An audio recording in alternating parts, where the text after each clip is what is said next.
Okay, so this is my review of Meghan's first episode of With Love Meghan on Netflix. This is completely raw after watching the first episode. Don't ask me to watch all six because, yeah, Netflix dropped all I don't know, the six, seven episode. I don't know. This is going to be a real suffering for me because, well, I am not that much into cooking shows. But I will try to be objective about this. Again, this is only a review of the show in itself. I will try to be as unbiased and possible and as possible. And the first thing that I'm gonna say, I'm gonna go for the good things first. Okay. Let's say the most relevant thing is that we're talking about a production directed by Michael Steed, who was one of the producers and directors of Anthony Bourdain's show. So I'm going to tell you that the production of the show, the lighting, the directing, the editing, everything, that part, top notch. Like I would give it, I don't know, 9 out of 10. I'm going to, maybe 8 out of 10. I'm going to tell you why it's not 10 out of 10 for reasons that are going to become apparent briefly. In short, I'm still trying to process what I just saw. Again, this is completely raw. I just watched the show. And first thing I noticed, like I'm 30 seconds into this, and the show opens with Meghan and the beekeeper. Okay, they are beekeeping. Meghan's beekeeping costume or suit is completely pristine, with not a stain of it. Some have already pointed out that, if you are 1 year into beekeeping, as she says in the first 30 seconds of the show, well, your suit is not going to be like that. I don't know what it's called, but your suit is not going to be pristine white. But the problem is that in the first 30 seconds, she not only says that we have been doing this for 1 year, but she also asks about what is the lifespan of a bee.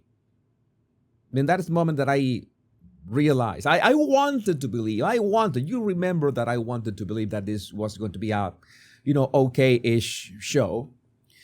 But that is the moment that I asked the first question. Meghan, you have been doing this for 1 year, quote unquote, or at least that's what you claim us that you have been doing, right?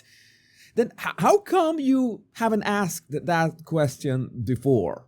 I don't know. It's like, in fact, they speak, the way that they are speaking, their dialogue is like he is explaining things to her that are quite basic. So it's either one of the two. You cannot make it seem, Meghan, like you have experienced beekeeping for 1 year, and at the same time, you yourself be inserted into the narrative as in you're learning about beekeeping for the first time. You should have like maybe a third person that it's literally a noob or somebody that doesn't know anything about that, and maybe between Meghan and the beekeeper, they explain to this person who doesn't know anything about beekeeping what is the process. That would have been a bit more natural. But no, then now you realize that there is the scripting is and feels fake, and that's why even the best production cannot just let's say sustain this. This is the heart and soul of the thing, and that's what brings us to two things in here. The way that Meghan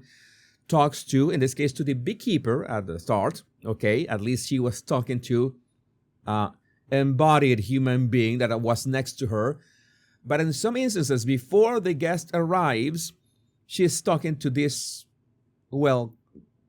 crew off camera. It was a bit unnatural. I think that is something that maybe they do in this kind of cooking shows, but it was odd that we never get at least a glimpse of the cameraman, like joking with her, or the director or something. Okay, that is one shot, but that's when the guest had already arrived.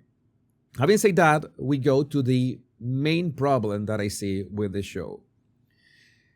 The show is a cooking show, and it's something that we had expected, right? We had expected this to be a cooking show, but you remember that we have had this example of a Paris Hilton cooking show in with the cooking was not maybe was not front and center. You always need something else to make it more interesting. But this is basically, with Love Megan, is basically a series of very long TikTok videos about cooking. That is the best way that I can describe Megan's show. And again, I am not that much into cooking shows. Maybe people are into this, but she starts making some lavender or potpourri bags. Then she moves on to, at some point, she makes some candles. Then she also does makes some pasta. And it's like all these, lifestyle recipes, but there's literally nothing else to it, not even the conversation. And regarding the conversation, we move on to the next part of what is, I don't see exactly wrong with this, but I don't think it was the best approach. You can imagine that the first episode of a show has to be the one that grips you, that grips you to watch the entire season, right? That is the most important. That's the most important thing that a first episode must do: grip you so you can watch the other episodes. And now we have a series of TikTok recipes. Again, very well produced. No complaints about that. I praise Michael Steed for making it just look amazing. It looks amazing. I wouldn't get tired of praising his eye for visuals. But then the guest is her longtime friend Daniel. Daniel was her. I thought that he was her stylist, though he is her makeup artist. And that's one thing. Okay, I've been covering Meghan for a while, and I recognize Daniel, right? But how many people can actually recognize who Daniel is? I don't remember his last name. I'm sorry, but this is the thing. This show looks like it's meant only for fervent Meghan fans. Yeah, two things in here. It's just a cooking show with recipes that you can find quicker, faster, anywhere else. You go to TikTok, you go to Instagram, look for how to make candle, or YouTube, even YouTube. You go to how to make candles, how to make this pasta, how to make this potpourri sachets or whatever it's called. You're gonna find it better, faster, more efficient, everything. So that shouldn't be the main topic of the show. And spoiler alert, yeah, that is the main topic of the show. Because not even the back and forth with the guest, in this case Daniel, that looks like he looks like a great guy. They also have this very little interaction with the people off screen, but in the end, it cannot sustain. It cannot sustain, the whole show. I have some annotations in here. I don't want to show any sort of images or takes from the show. I don't want to trigger any sort of copyright, because you know that Netflix is going to be like hunting who's going for it, not going to fall for it. And the storytelling, it's really slow, if existent at all, if it barely exists. So again, there's a series of recipes, one after the other. And Meghan is doing, quote unquote, most of the cooking or all of the cooking, and explaining Daniel how to do the things that she already knows how to do, right? There's no help in this first episode. There's no help from another chef, or there's no help from anybody else. I found this episode should have been like the fifth one in the series, because one, it is not interesting at all. Two, not many people know Daniel, and at least you would have, there's a special guest that we are gonna watch the show because of the guest, or we're gonna watch the show because there's a special twist in the cooking. No, there's no twist in the cooking. There's no famous guest. So this first episode is literally about Meghan explaining how she cooks, which in turn I tried to follow. Well, let's say, okay, this is a cooking show. Let's try to give Meghan a pass. I try to be fair.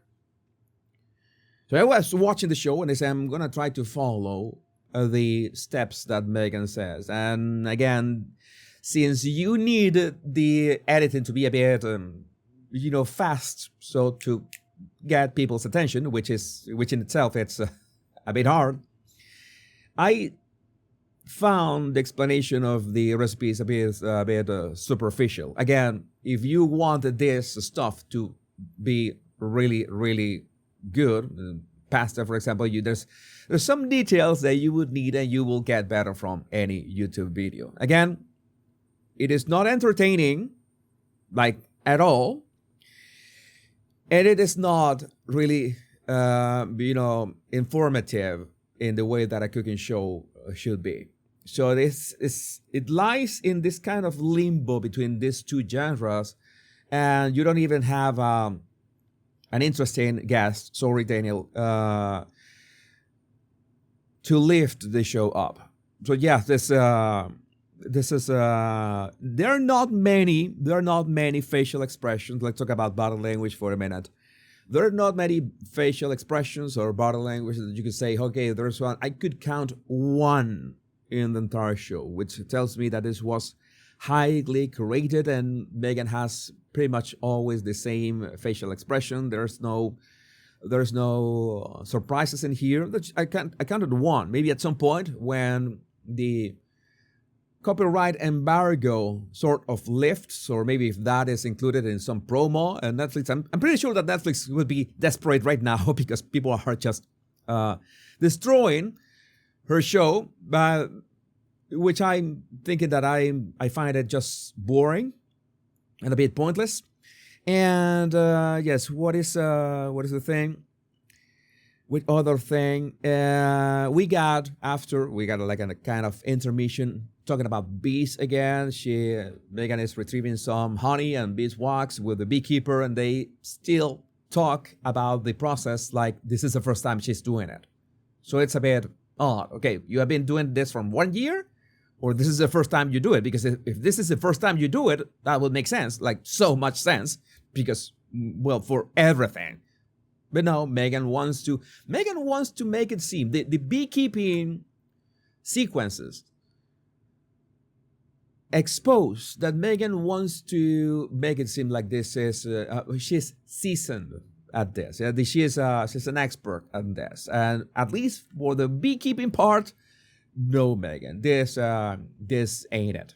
This is not the way to approach it. So I found it funny, for all that I mentioned that I thought that this was going to be a set, that if you film, let's talk about the production and Meghan and the production.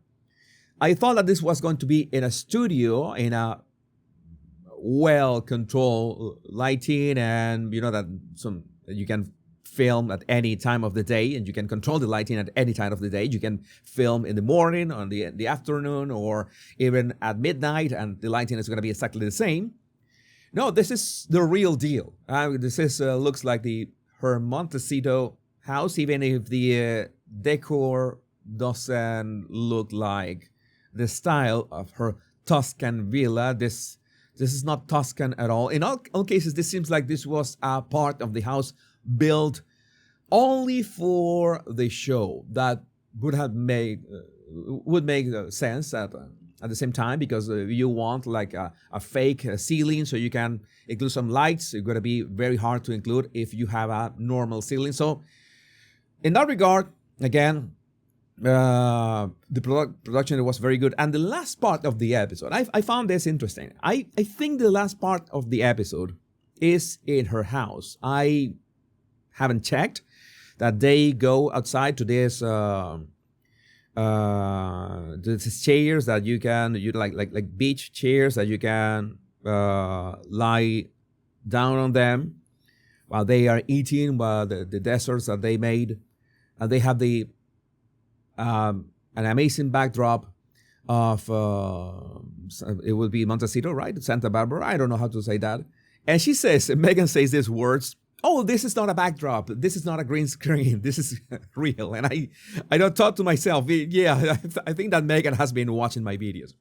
But anyway, this was a bit, I wouldn't say painful to watch, because you know that I have an approach to aesthetics and the visuals, the colors, the saturation, and especially the lighting was, again, as professional as it can be.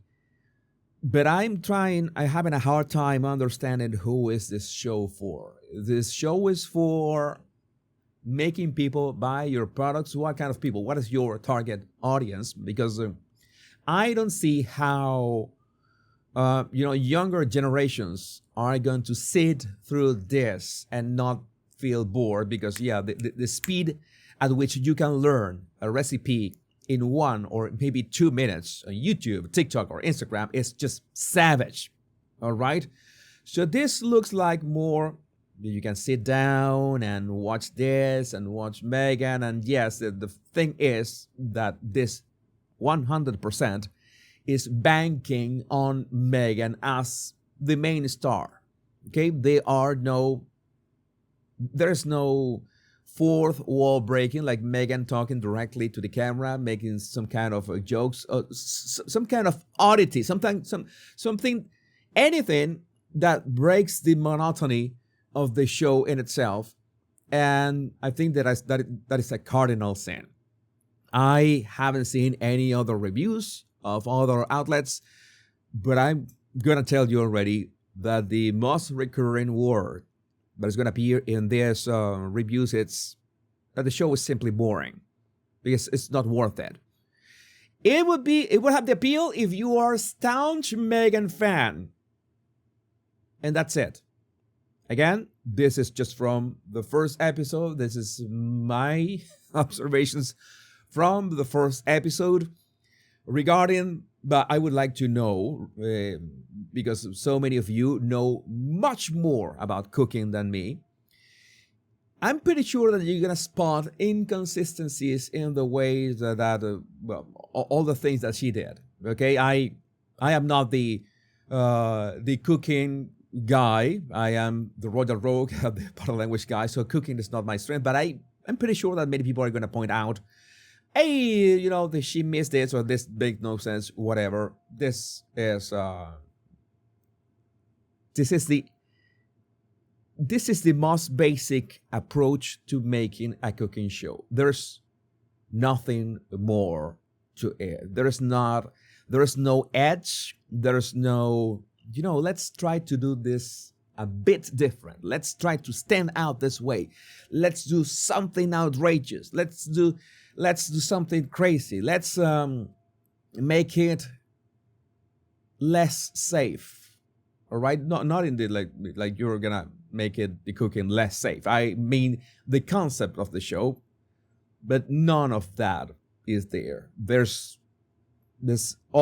Everything is going on these rails, and again, the way that Meghan refers to everything from the first 30 seconds not only feels but sounds fake. So this is my review of Meghan's first episode of Netflix with the Love of Meghan. We're still yet to know what is the fallout of this. I've yet to speak about all the other angles, what she's going to sell. And I think that there's already a shop online. She's selling her stuff. We already know that American Riviera Horchard brand is abandoned. It was literally abandoned already. She is going with the As Ever, and they are girls getting tattoos of the As Ever brand. That is for another episode. But for now, well, let me know what you think about this in the comments. Yeah.